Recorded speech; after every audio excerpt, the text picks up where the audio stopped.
Hello sir and madam जी, आज की इस वीडियो में हम डिस्कशन करने वाले हैं कि सिबिल स्कोर आपका कम क्यों हो रहा है। बहुत सारे हमारे व्यूअर का कन्फ्यूजन हो जाता है कि हमारा सिबिल स्कोर लगता है ना कम होता जा रहा है। और इस वीडियो में ये भी डिस्कस करूंगा कि आपके सिबिल स्कोर को कैसे बढ़ाया जाता है। एक तो कम का रीजन बताऊंगा, दूसरे आपको बढ़ाने का भी तरीका बताऊंगा कि आप कैसे बढ़ा सकते हैं।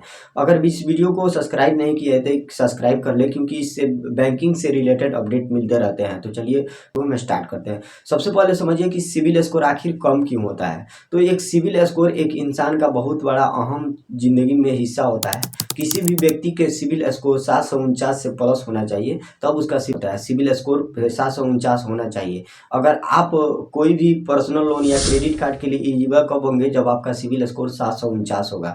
तो बात यही आता है कि सिबिल स्कोर आखिर कम क्यों होता है। मान लीजिए आप माइनर है, मतलब बिगिनर है, आपके पास सिबिल स्कोर नहीं है, तो सिबिल स्कोर तो बढ़ा सकते हैं, लेकिन जैसे ही आपका सिबिल स्कोर 800 प्लस हो गया है और वो सिबिल स्कोर आपको दिन प्रतिदिन कम होता जा रहा है, तो क्या ऐसे मिस्टेक कर देते हैं जिससे आपका सिबिल स्कोर कम होता जा रहा है। सबसे पहले एक पॉइंट को मैं कवर करूंगा कि आप सिबिल में ज़्यादातर महीना में 3 से ज़्यादा इंक्वायरी नहीं किया जाता है।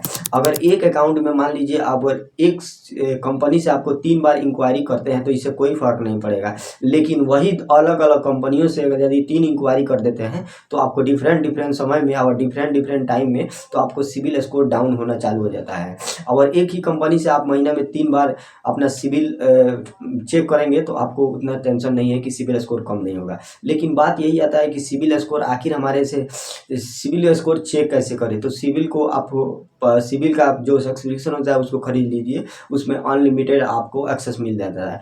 अनलिमिटेड आप चेक कर सकते हैं, डे बाई डे चेक कर सकते हैं आपका सिबिल स्कोर। आपका CIBIL score day by day update करके बता दिया जाएगा, उसमें आपको सिबिल में कोई प्रभाव नहीं पड़ता है। लेकिन बार बार अगर अलग अलग कंपनियों से यदि आप सिबिल स्कोर चेक करते हैं तो आपके सिबिल स्कोर दिन प्रतिदिन डाउन होता जाता है। अपने सिबिल में लगातार इंक्वायरी नहीं किया जाता है, अपने सिबिल में लगातार क्रेडिट कार्ड का इंक्वायरी नहीं डालिए, लगातार लोन की इंक्वायरी नहीं डालेंगे। आपको 3 महीना का गैप रखना होगा। यदि आप 3 महीना का गैप नहीं रखते हैं, अपने सिबिल को लगातार इंक्वायरी करते हैं, क्रेडिट कार्ड के लिए, लगातार लोन के लिए, लगातार किसी भी कंज्यूमर लोन के लिए या कोई भी लोन हो, मतलब लोन होता है चाहे मोबाइल को लोन के लिए, तो लगातार इंक्वायरी करेंगे तो आपका सिबिल दिन प्रतिदिन गिरता जाएगा और आपका सिबिल बहुत बैड हो जाता है। क्योंकि सिबिल डिपार्टमेंट का कहना है कि महीना में आप एक इंक्वायरी कर सकते हैं, इससे कोई फर्क नहीं कि 3 महीना में आपको कोई भी लोन के लिए अप्लाई करना होगा।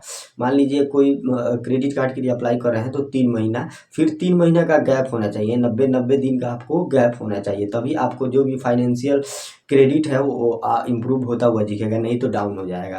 तो ये तो बात आता है सिबिल स्कोर डाउन होने का रीजन, मतलब क्या रीजन है। अब इसको बढ़ाया कैसे जा सकता है। तो सिबिल स्कोर आसानी से बढ़ा सकते हैं।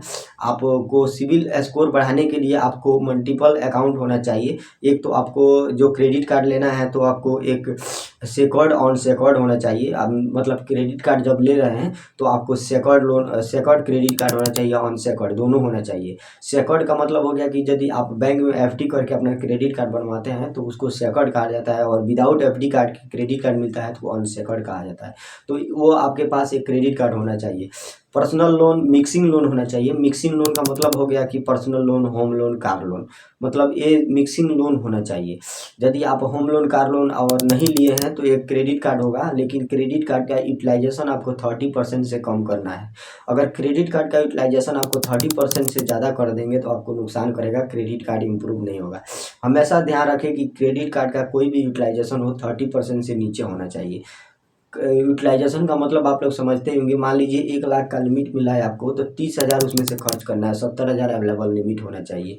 1 लाख में आपको 30,000 खर्च करना है, बाकी वैसे ही पड़ा होना चाहिए। उसको कहा जाता है 30% ही था।